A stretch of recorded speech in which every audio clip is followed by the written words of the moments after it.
The desert wind cut across Red Mesa like a blade, carrying grit that stung Ethan Cole's eyes and dried the last trace of moisture from his throat.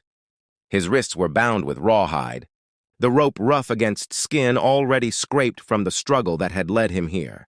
Only hours earlier, he'd been riding with confidence under the open sky, believing he knew every danger the frontier could offer. Now he walked as a captive, guided between Apache warriors whose silent presence felt heavier than shouted threats. The camp appeared gradually out of the heat haze. Low tents, horses tied near the edge, smoke from cooking fires rising in thin blue lines. He expected anger, perhaps even cruelty, but instead he found something more unsettling: discipline, watchfulness, and a calm that made him feel like the only chaotic thing in the valley. Then he saw her. She stepped forward with an unhurried grace, dark braids falling over her shoulders, posture straight as a spear. Conversations around them faded as if the camp itself had yielded to her authority. Her eyes studied him carefully, not with hatred but with a kind of measured curiosity that made him shift uncomfortably. When she spoke, her voice was steady and certain. "This one," she said simply. "I will take responsibility for him." The decision passed through the gathered people like a current, accepted without challenge. Ethan didn't understand the words fully, but he understood the weight behind them. Later, when the sun had sunk behind the red cliffs and the air cooled enough to breathe, he found himself seated near the edge of her tent, the ropes gone from his wrists but the sense of captivity still tight in his chest. She approached with a bowl carved from wood, filled with clear water, and held it out. For a moment he only stared, suspicion warring with thirst. Then he took it and drank deeply. "Why help me?" he asked when he could finally find his voice. She watched him over the rim of the bowl, expression unreadable. "Because you are here," she replied. "And everything that arrives has a reason." The simplicity of her answer unsettled him more than threats ever could.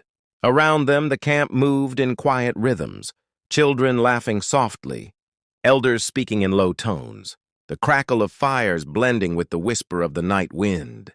Ethan realized that whatever fate had brought him to Red Mesa, it had placed him on a path far different from anything he had known.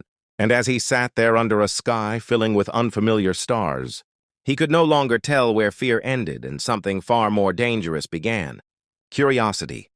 The days that followed unfolded with a strange gentleness Ethan had never expected from captivity.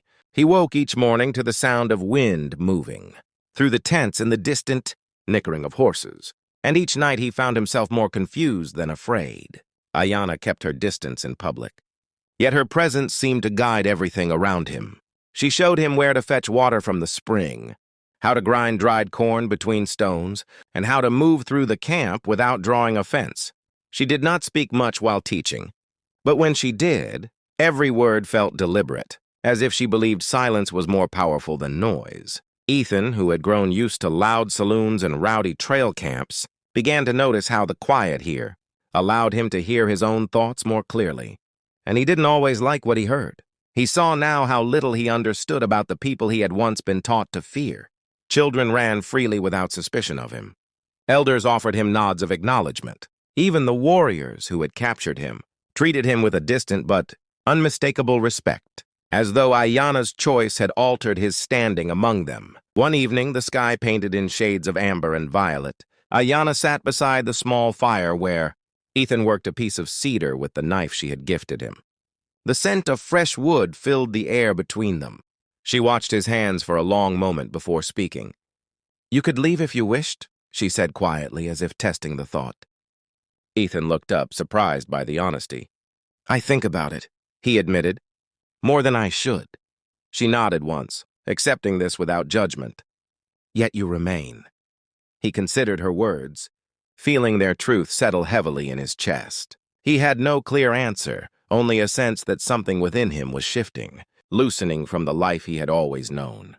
The firelight danced across her face, revealing strength and patience etched into every line of her expression. When the camp finally grew still and the embers faded to a dull glow, she stood before him with a resolve that made the night feel suddenly charged. Her gaze held his, unflinching. "You are no longer only a captive," she said, her voice low but unwavering. Confusion tightened his brow. Then what am I? He asked. The silence stretched between them like a drawn bowstring before she spoke again. You will be my husband. The words landed with quiet force. Not dramatic, but absolute. Ethan's heart pounded as if he had been struck. A dozen questions rushed to his tongue, but none seemed adequate. Ayanna, I don't understand, he finally managed. She did not offer explanation, only certainty. Understanding will come, she said softly. Not tonight, perhaps. But it will come. She turned and walked away, leaving him alone beneath the wide, star-filled sky. The fire had burned low, but inside him, something had been lit that he could not yet name, something far more dangerous than fear, because the weight of Ayanna's words followed Ethan like a shadow in the days that came after.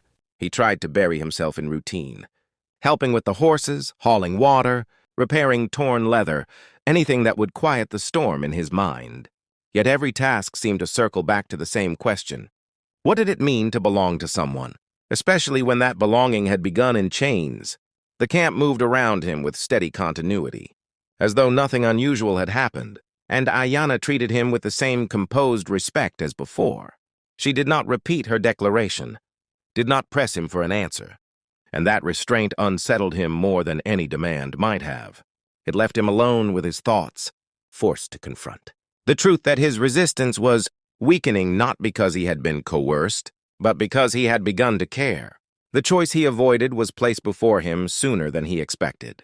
A small group of traders appeared at the edge of the valley one afternoon, their horses kicking up familiar clouds of dust. Ethan recognized the cut of their coats, the sound of their laughter, the easy way they carried their rifles. Among them was Tom Weaver, a man he had ridden with on cattle drives for years. The shock on Tom's face was unmistakable. "Ethan, by God, we thought you were dead!" he called out, spurring his horse closer. The sight of a life he had once claimed as his own hit Ethan harder than any blow.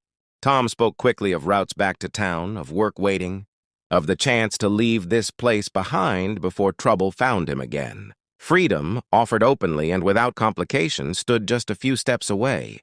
Ethan found himself looking back toward the camp. Toward the fires, the children's laughter, the elders seated in quiet conversation. Toward Ayanna, standing on a low ridge, her silhouette outlined against the sky as she watched the scene unfold. She did not signal him, did not call his name. She simply stood there, steady as the land itself, as though trusting him to choose without interference. That trust pierced deeper than any plea could have. When he finally turned back to Tom, his voice surprised even himself. "I need time," he said. The traders left with uneasy glances, promising to return before heading east. That night, Ethan sought out Ayanna beneath the starlit sky. "I don't know where I belong anymore," he admitted, the words heavy with honesty. She listened without interruption, then placed a hand lightly over her heart. "Belonging does not come from the ground beneath your feet," she said. "It comes from the truth you carry inside." He met her gaze, feeling the answer he had been avoiding rise at last. The path before him was no longer about escape or duty, but about who he chose to become.